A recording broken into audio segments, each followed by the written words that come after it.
Willkommen. My name is Sean Huggins and this is React with Hugs. Let's waste no time and hop straight into today's reaction. Alright, so today we're going to be checking out things that are considered a luxury in the USA but normal in Germany. Ooh, this should be interesting. I'm going to say a lack of gun violence. Maybe. I don't know. Let's find out. Los geht's! Hi everyone, what is up? My name is Haley. Welcome to my YouTube channel. If you did not know, Hello. Now you do. Hey you guys, what's up? In today's video, I'm going to be talking about things that are considered a luxury in the USA, but are considered relatively normal in Europe, more specifically Germany. And so with that being said, don't forget to subscribe, don't forget to give this video a thumbs up, and let me know down below in the comment section if you want to add anything to this list. And so with that being said, the first thing that I'm going to be talking about is or are farmers markets and shopping at farmers markets. This is something very interesting to me because she's saying this is a luxury in America. Interesting. Okay. I don't know if it's just where I'm from in America, but we have all kinds of farmers markets all the time, all over the place. Like multiple different ones every single week that you can go to within a short drive, short distance. A lot of the surrounding towns in my hometown in America. So I don't know, maybe I just got lucky. I'm sure it's not like that everywhere in America because America is so huge and everything is so different in America all over the place. But yeah, I don't know. I guess I just got lucky. Cool. I love shopping at farmers markets in Germany. They were an easy way to get a relatively good deal on fresh produce from a locally sourced vendor. I was sometimes able to buy boxes that were thrown together from farmers in the region, and you would sometimes pay like a flat rate for this box, and you would get a variety of fruits and vegetables to take home. You didn't really get a choice in what you got, and this isn't necessarily how all farmers markets work, but this was just something that I did a few times near my home. I visited one when I first got here, and I think I grabbed $17 out of my wallet. I went to the honey stand. I picked up a jar of honey. I put it on the counter and it said I wanted to buy it. And the lady was like, it's going to be $22 and some change. And I looked at her honey is and I was expensive. like, confused. I would have technically purchased it if I had the money to buy it, but I only had $15 or $17 in my hand. So then I started researching why are farmers markets in the United States so freaking expensive? People here eat like they have an unlimited access to health care. Well, this is not farmers market food that I've ever seen before. What the frick is this stuff? Holy crap. Oh my goodness. Yeah, I think I grew up around a little bit different farmers markets than Miss Haley Alexis here.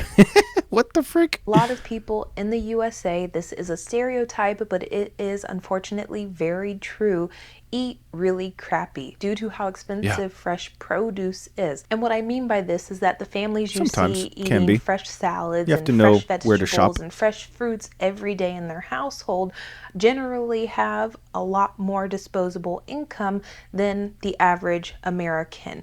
And so farmers markets, they're offering organic, they're offering locally sourced, they're offering low pesticide, no pesticide, they're offering good variety, they're offering, you know, delicious looking food that is better, supposedly better than getting it in a grocery store.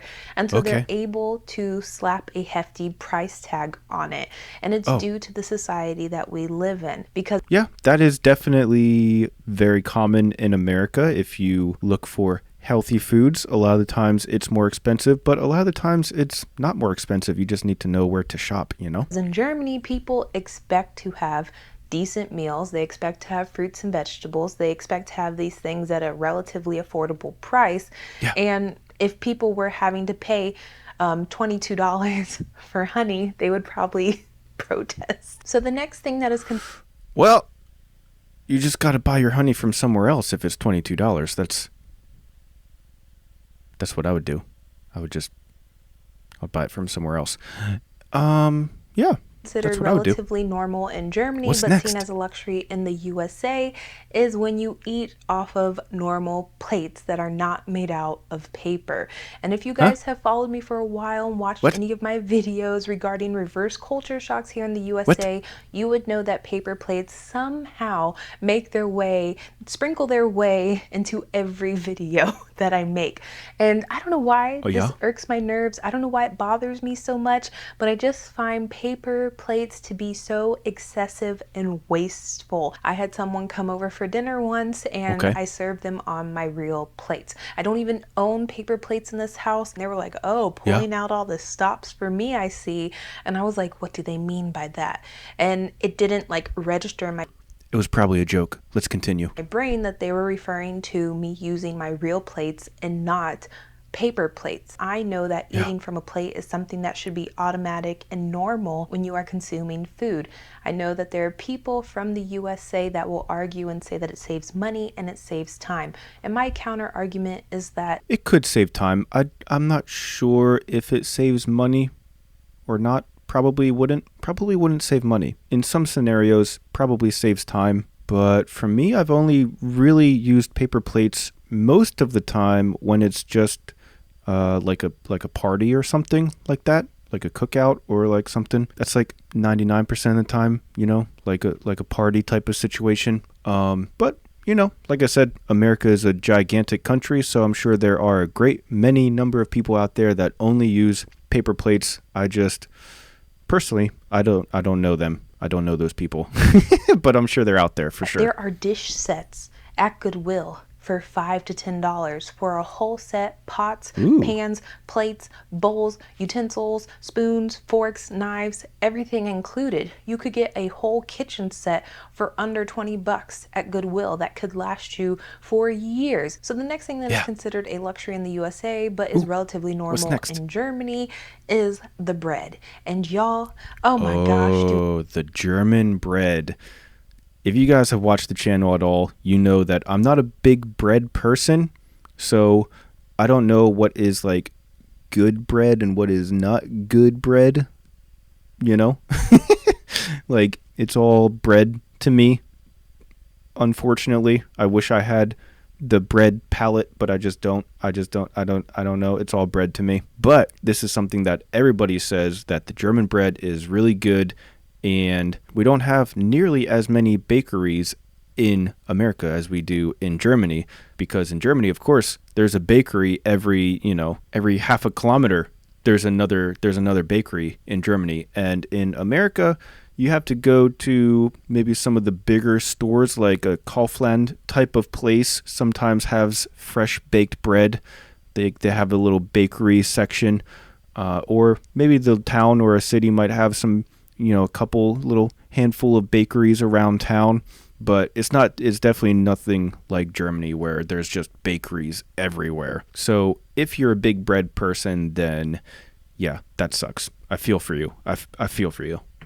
do I miss a Brötchen? Do I miss a Simmel? Do I miss a Kürbiskern Kartoffelbrot of some sort? The freak? 1000%. And please, someone send me some bread. Mike and I were at Publix yesterday, and a gust of wind blew me over to the bakery bread section. And I Oh, sometimes like to dabble in American bread because I do miss, just a nice Scheibe Brot with Butter, maybe a bissel Käse, maybe a bissel Schinken dazu, and maybe a Gurke, a nice little broadside. And okay, who real was with German me? Lo style. and behold, Germans. And they were complaining. It was so funny. They were like, ja, wir essen dieses Scheiß nicht. And they meant Yeah. the bread in the middle aisle section of the USA. I always find it interesting that people will shy away from an $8 loaf of bread that's baked at the bakery, but are okay with spending $7.50 on a crappy loaf from Nature's Own because it's sliced and it looks like more, even though the nutritional value of it is negative 1,000. I have an idea. I'm going to learn how to bake my own bread, and then it's like the best of both worlds. I can make any kind of bread that I want, whatever flavor or whatever. That would be pretty fun. Maybe I should look up some bread recipes and I can make some vlogs making German bread on this channel. Ooh, that would be fun. Let's continue. A luxury in the USA, but is seen as normal in Germany, are the heated floors and heated towel racks. And I remember when I was living in this very small apartment, one of my friends FaceTimed me, and I don't remember how it came up. I think I said I have to turn on the like Fußbodenheizung, or I have to turn on my towel rack heater. And my friend was like, you have heated floors? You have a towel rack heater? She's like, where are you living, Haley? Oh my gosh, so fancy. Little did she know that this was like the Kackwohnung of the century, and it was just normal where I lived. It was seriously the tiniest, grotteligste Wohnung aller Zeiten, but nonetheless, it had, you know, Fußbodenheizung, and it also had one of those like wall-mounted heaters that I just called the towel rack heater. I don't necessarily know if they're a towel heater. I think it's a wall unit that heats the whole bathroom or the whole... I thought that these were always towel heaters. I thought, but maybe not. I don't know. Yeah, heated floors are definitely a lot more common in Germany, and they are definitely a bit more of a luxury in America. I never had a heated floor in any of the places that I lived in Germany, but some of my friends did, and that is more than in America, because I only knew a handful of people in America that have ever had heated floors. It's just not so common. Then again, I don't know rich people, so that doesn't help. But people use it to dry their towels or to heat their towels. And it's just something that can be found scattered in different homes in Germany, regardless if they are expensive or affordable. And so I found that always to be really funny when I talk to people from the USA that never left the USA and never came into contact with these types of things, when they really thought I was living this lavishly luxurious lifestyle. And sometimes I'd be like, oh, well, my home has, you know, heated floors, and then people be like, ooh la la, and I'd be like, ooh la la la, but y'all don't know the truth is that, you know, I'm trying to get the rent lower. I'm paying the lowest amount of rent that I can find in the city. So the next luxury in the USA that really isn't a luxury in my opinion is the work-life balance and the boundaries that you set at work. A lot of people that I have come into contact with, especially with my new job, do not understand that there are boundaries that you can have as an employee. A lot of people don't understand the separation between work and life balance. And yeah, this is definitely a thing in America. It's very common for employers to take advantage of like the hardest working people or the nicest people or whatever at a company in America. And then all of a sudden you have people working crazy hours, working, you know, past their normal 40 hours a week, getting phone calls or doing stuff at home on the weekends, stuff like that. That is fairly common, and it definitely is a shame because people don't realize that they can say no. No means no. They can say that, you know? They only associate those things with higher up positions or higher paid individuals. And so they think that they're the bottom of the totem pole and they're never going to have a decent quality of life with their work. They're never going to have a decent balance of work and life, and they're never going to be able to set boundaries for themselves. And this is just our culture, and due to how our society and workers' rights and laws here are in the USA, that sort of is true. But for me, I am a firm believer in setting my boundaries, especially since I've worked in Germany before. Yeah. Maybe one day I'll start eating from paper. Yeah, even if you're in America, you still have the opportunity to set boundaries and say no means no, employer. No means no. It's just that a lot of people don't want to, or they think if I work super hard and I just say yes to everything and I take on extra projects and I go above and beyond, then maybe I can get a promotion or a raise or something like that. But really, that doesn't usually work out that way either, unfortunately. If you're American and you're watching this, it's better to have a work-life balance than to go above and beyond. Just do the bare minimum and go home and live your life, okay? Set the boundaries. No means no. All right? Okay, let's continue. Plates. Maybe one day I won't eat the bread, y'all. Maybe I will shop at the farmers markets and spend all that money. Don't know, could happen. Go to a different farmers market. If your farmers market's expensive, go to a different one. Don't go to the same one that's expensive and wonder why it's always expensive. Maybe it's a fancy one. I don't know. Go to a cheaper one. That would help. But then again, I don't know. Like I said, America is so big and the different areas in America are so different that it's hard to just say like go to a different farmer's market. I don't know. It's hard to say. But for me, I always grew up around a lot of different farmers markets in America that were affordable if you went to the right ones and all that. So I don't know. It could just be my area.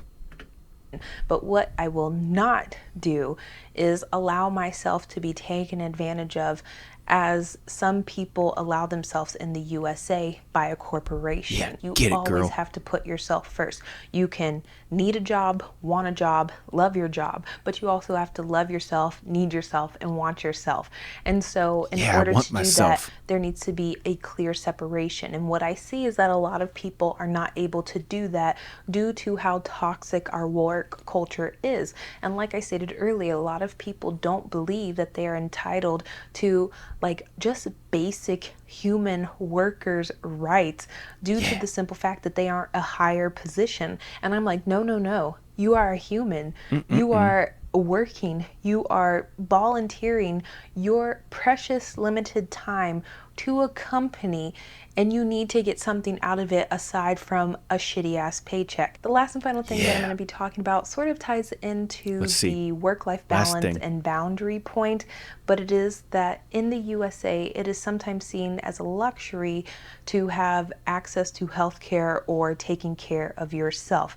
And in so many places in the world, not including, I mean, Germany included as well, but, you know, branching outside of Germany, healthcare is just, as always, a basic human right. I just wish that people would understand that taking care of yourself equates to such a better life. And there are so many other ways than, you know, going to the doctor. Going to the doctor is very important. You should get your checkups. You should do your routine procedures. Of course. But there are also ways to improve your health as well and to take care of yourself. Walking, being active, eating the right foods, having a good mindset. And you could do all of those things in America. I've always done all those things in America. You just eat healthy and, you know, be a little bit active every now and then. That's a good start. You know, that's a good start. Taking yourself out of stressful situations, which is sometimes very hard, but it is possible. And I feel like we're sort of getting better here in the USA regarding this topic, but there's so much work to be done. Definitely a lot of work to be done. Obviously, it's much simpler in Europe where there is universal healthcare. You know you're covered with the healthcare, but there are also a ton of very affordable healthcare options in America. It's just that people don't know about them because it's a very complicated system, and you basically have to be in that industry to know what all the different options are and what's best for you and what makes the most sense for you and all that stuff. It's just a very complicated system, but we have gotten a lot better with having affordable healthcare. A lot of these stories that you see on the internet where people are paying astronomically high healthcare bills are either 100% completely made up and fabricated for clickbait, views, whatever, or they're not telling the whole truth, or it's something that they could have avoided by doing something better. And in a lot of those cases, it would have been a lot easier had they known what their options were and what the best options for them were. And that's the main problem. I say it all the time. It's that the healthcare system in America is so confusing because there's too many options and too many different factors and things to consider. And it's just not streamlined at all. It's not intuitive at all. It's not simple at all. And most people just don't have the time or energy to learn about all the different stuff that they need to learn about in order to make an informed decision. But that being said, that's just healthcare. You can always eat healthy in America for cheap. You can do it. People say all the time, if you are buying healthy food in America, it's more expensive. It just depends where you shop and what you buy, in my experience. But you can always stay active for free. So take care of yourself. get a little bit active, get outside, get some sunlight, some physical activity every day, do some walking or whatever, and try to eat healthy. You know, you don't have to eat the stuff that she was showing from the farmer's market, the American farmer's market. You don't have to eat that stuff ever, let alone every day. I know somebody out there is eating that stuff every day. Don't do that. It's free to not eat that stuff. Anyways, let's continue. And so those are all of the things that I think are viewed as a luxury here in the USA, but are considered relatively normal in Europe, more specifically Germany. And so like I stated, if you guys want to add any... I would like to add something. I think that one of the things that is a bit of a luxury in America that is normal in Germany is just a higher standard of cars in Germany compared to America. Like, cars in Germany are just better maintained overall. They're typically newer overall, and yeah, just nicer all around overall, probably due to the very high TÜV rating that you need in Germany and the lack of TÜV in America. I mean, we have like car inspections, but it's not nearly as rigorous as the TÜV. So yeah, I think that if you brought a lot of the cars that are basically standard in Germany to America, people would be like, "Oh, that's a very nice car. That's a very nice car," you know. And in Germany, it's like, it's average. So yeah, I think that in general, the cars in Germany are just a step above overall. You know what I mean? But at any rate, I will pass the question off to you guys, the experts. Can you think of anything that is considered a luxury in America that is totally normal in Germany, or I guess in Europe in general? Let me know down in the comments below. Don't forget to add your mustard. At any rate, though, that's all the time that I have for today. Thank you guys so much for being here, and as always, I'll see you guys tomorrow. Peace.